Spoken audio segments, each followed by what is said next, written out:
लगा दें। ओके, अध्यक्ष महोदय, बहुत है। सबसे पहले तो मैं आपको धन्यवाद दूंगा कि आपने आज वक्फ संशोधन विधेयक 2025 पर जो आपने मुझे क्या बोलने का अवसर दिया। बेनीवाल जी? अध्यक्ष जी, मेरे से पूर्व हमने गृह मंत्री जी को भी सुना, पूरे देश के विद्वान इस साइड से भी बोले, इधर से भी हमारे बोले, जमकर बहस हुई। लेकिन आवश्यकता तो आज है बेरोजगारी पे चर्चा की। देखिए, मैं आपको बता रहा हूँ, वो भी आपके लिए जरूरी होगा। अग्निवीर समाप्त तो हमारे तो गृह मंत्री जी बैठते हैं, आप बैठते हो तो हम तो आधी बात तो बोल ही नहीं पाते साहब। आप बोलो तो छोटी पार्टियों को जाओ बाहर चले जाते हैं। कम से कम 5 मिनट आज समय दें, सुबह से बैठे, कोरम हम ही पूरा करते हैं। ये सारे सिंगल पार्टी के लिए। अध्यक्ष जी, मेरा निवेदन था कि सारी चर्चा हुई और निश्चित रूप से मुसलमानों के अंदर एक मैसेज है देश के अंदर कि वक्फ का जो बिल आ रहा है वो मुसलमानों के खिलाफ है। मैं आपको याद दिलाऊं अध्यक्ष महोदय कि मुस्लिम क्रांतिकारियों ने भी आजादी के आंदोलन का अपना योगदान दिया, जिसमें मौलाना अब्दुल कलाम आजाद, अशफाक उल्लाह खान, मौलाना मोहम्मद अली जोहर और मौलाना हसरत मोहनी जैसे नाम शामिल है। ये सरकार जब इस प्रकार के विधेयक लेकर आए तो उनका योगदान नहीं भुलाए और ऐसा मैसेज देश के अंदर नहीं जाए, ये मेरी मांग है। अध्यक्ष जी, बिल जब आया था तो यहाँ बड़ी चर्चा हुई और गर्मा गर्मी के अंदर सरकार ने इस बात को स्वीकार किया कि बिल को जेपीसी को भेजा जाए और ये जेपीसी के अंदर चला गया। जेपीसी की खबर रोज हम पढ़ते थे कि विपक्ष के सांसद जब अपना सुझाव रखना चाहते तो उनको बोलने नहीं दिया जाता और जेपीसी के अंदर जब और सुझाव आए तो उनसे हटके खाली एक फॉर्मेलिटी की जेपीसी में भेजने की। जो सुझाव जो संशोधन चाहते थे वो इसके अंदर नहीं गए।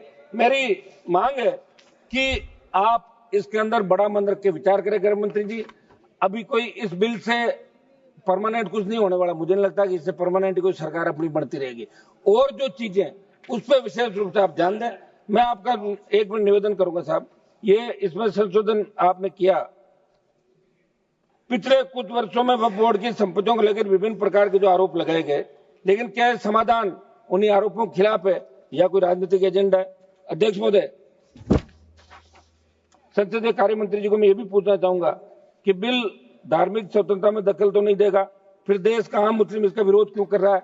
ये आम जो विरोध कर रहा है, मेरे इलाके से मैं बता दूं आपको, जिस संसदीय क्षेत्र से मैं आता हूं, मकराना, लाडनू, नागौर, डीडवाना, वहां के लोग कह रहे हैं कि साहब इतना बड़ा हल्ला हो रहा है, आप वहां क्या करें पार्लियामेंट के अंदर? ये तो अच्छा हुआ आज आपने हमें बुलवा दिया, अगर नहीं बोलते तो बाहर जाके ये कहना पड़ता कि आप अंदर क्या सो रहे थे, क्या कर रहे थे, बोले तो नहीं।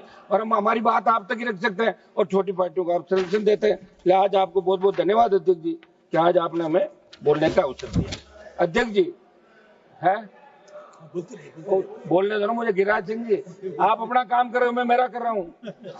आप उधर से बोलो, मुझे भी तो बोलने दो साहब। अब की बार तो हम चुन के कैसा है आप जानते हो सारी बातें। सदन में जब मुस्लिम समाज की बात चले तो सदन माध्यम से ये भी अवगत करा दें कि इस वक्फ विधेयक से आर्थिक, धार्मिक और सामाजिक असमानताओं का सामना जो करना पड़ रहा है, सरकार की नीतियों में बदलाव है, लेकिन मुसलमानों की शिक्षा और रोजगार में स्थिति में कोई व्यापक सुधार 70 साल में नहीं हुआ। ठीक है, ये लोग भी भाषण दे रहे थे, लेकिन मुसलमानों का जो सुधार आर्थिक, सामाजिक, धार्मिक रूप से नहीं हुआ, तो इसमें कहीं न कहीं दोष इन लोगों का भी है। हाँ, हम बिल के इसके आपके विधेयक के खिलाफ है, लेकिन कांग्रेस पार्टी भी कहीं न कहीं अगर ये विचार करती तो निश्चित रूप से बहुत बड़ा और फायदा हो सकता था नौकरियों में और सब बातों में। अध्यक्ष महोदय, हमारी जो वक्फ की संपत्तियां, सुनिए एक बार, सुनो साहब, वक्फ की संपत्तियां हैं, अब हम तो खुद बोल रहे, सुनो मेरी बात, आप लोग हमारे छोटे दलों का ध्यान रखते हो क्या कि भाई मैं बोला खुद बोल के ताली बजा के चले जाए तो बैठ रहते हैं पीछे सारे सिंगल मेंबर पार्टी, हमारे दम पे लड़ते हैं, दम पे ही बोल रहे हैं सारा। वक्फ संपत्तियों की सरकारी संपत्ति घोषित करने की साजिश। अध्यक्ष जी, मैं ये पूछना चाहता हूँ कि ये जो बिल है, इससे कहीं ये तो नहीं कि सारी जो वक्फ की संपत्तियां हैं इसमें आप अपने नॉमिनेट करके और कलेक्टर को पावर देकर सरकारी संपत्तियां तो घोषित नहीं करें? ये एक बहुत बड़ा मुद्दा इस देश के प्रत्येक व्यक्ति के मन, सामाजिक ताना बाना। अध्यक्ष महोदय, इस बिल लाने के पीछे सरकार की मंशा पर सवाल निशान खड़े हो रहे हैं, क्योंकि आपकी नीतियां उद्योगपतियों के हित को देखकर बन जाती है। जैसे जमीन को धार्मिक और सामाजिक कल्याण के लिए संरक्षित किया गया था, उसे हड़प कर बड़े उद्योगपतियों को बांटना, मुस्लिम समुदाय के अधिकारों को चिरा जाना। एक मिनट समाप्त करो। इसलिए ये कैसे सुनिश्चित होगा कि मुस्लिम समुदाय के अधिकार का नहीं होगा? ये सरकार के हितों को नजरअंदाज कर पूंजीपतियों को फायदा पहुंचाया जा रहा है। यह न्यायपूर्ण नीति न केवल संविधान के मूल्यों के खिलाफ है, बल्कि सामाजिक ताने बाने को भी कमजोर करने का बड़ा षड्यंत्र है। अध्यक्ष जी, मैं ज्यादा इन पन्नों में नहीं जाऊंगा, फिर आप कह दोगे कि पन्ने पढ़ रहे। मैं तो राजस्थान की बात करूंगा। राजस्थान में जो वक्फ की संपत्तियां, ये मेरे प्रदेश के अंदर वक्फ की कौन सी संपत्तियां हैं उनके बारे में लोगों को पता ही नहीं। और राजस्थान प्रदेश की वक्फ की कौन कौन सी संपत्तियां जो सरकार की तरफ जा सकती है, राजस्थान का मुसलमान भी देखना चाहता है कि हमारे हितों पे कुठाराघात हो रहा है। देखिए, राजस्थान से 11 MP चुन का है। बड़ा मुझे वो कहते हुए वो आ रही है कि 11 में से कांग्रेस पार्टी कम से कम एक को तो बोलने का मौका देती है। आप उधर से, मैं ही बोल रहा हूँ, ये भी मेरे ही खाते में सारा। मैं ही लड़ाई लड़ रहा हूँ यहाँ पे, मुसलमानों की भी लड़ रहा हूँ, मेरे समाज की लड़ रहा हूँ, अग्निवीर की लड़ रहा हूँ, किसान की लड़ रहा हूँ, बेरोजगार की लड़ रहा हूँ, बढ़ती महंगाई की, भ्रष्टाचार की और बढ़ते अपराधों की, सारी लड़ाई मुझे लड़नी पड़ रही है।